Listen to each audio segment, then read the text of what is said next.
WWCD 102.5, Joe to the Morning Show. It's 8:47. Now loading your weekly look at this week's big video game releases, brought to you by Comic Town, your source for comic books and more. Jeremy from Gaming Nexus in. How you doing, Jeremy? Pretty good. A little cold this morning. A little bit chilly. What do we have for us this week? What's going on? Another big release week. Got a bunch of games coming out. On the digital front, the big title this week is called Darkstalkers Resurrection. This is for the Xbox Live Arcade and PlayStation Network. This is a fighting game compilation. Capcom, the company who's known for Street Fighter, which I'm sure a lot of people have heard of. This is a lesser-known franchise that basically same type of game, but instead of martial artists, you're vampires, werewolves, Frankenstein, other creatures of the night. And this is a compilation of the second and third games. All in one package. New high-def visuals, online play, lots of unlockables and stuff. So a lot of fans have been waiting on this, and we're hoping, myself included, that this means that a fourth game, a new, fresh game, is on the way here soon. Now, if they're thinking about it, working on stuff. Yeah, that's what you kind of wonder, if they're testing the water, see if the interest is there, and that's what most people think this is. Okay. What's up next? For the PC side of things, we have StarCraft 2, Heart of the Swarm.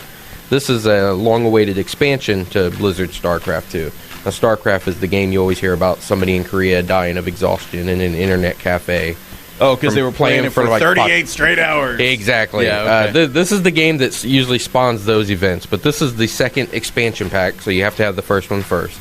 It's a whole new set of missions. They got some new units and stuff. It's a strategy-based game, so you're building and using resources. Not exactly my cup of tea, but the fans who love it say it's great. So still waiting on reviews to come out for it, because even though they sent it out early, they didn't turn on the servers to let people play. Well, and plus the people who have started playing it, they're not done yet. Exactly. They're still sitting there. They're still going. They're only in day 6. But if it's anything like the original release of 2, this should be solid and fans will enjoy it. Okay. But the big release this week is for the PlayStation 3, and that's Sony Santa Monica's newest God of War game. God of War Ascension. This is the 7th game in the God of War series. Once again, you're Kratos, this completely pissed off guy who is trying to ascend Mount Olympus, basically. And this is a prequel set back before all the other games, after he first makes this blood pact, basically, with Ares, the god of war, who he will eventually come to unseat. If you've played the games, you know that. More of the same.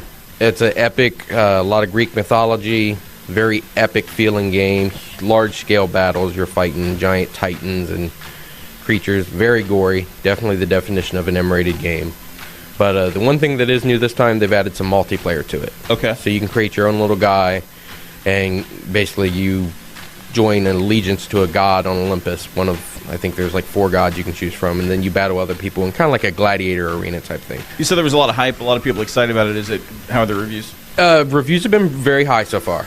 Usually about the 8 or 9s. We're currently waiting on ours. We didn't get our copy till late, so I'm working on that right now. But so far, very solid, but more of the same. The setting's kind of getting a little old. So I'm hoping that this multiplayer is a sign of them changing things up in the future. Freshen things up a little bit. Yep. Okay.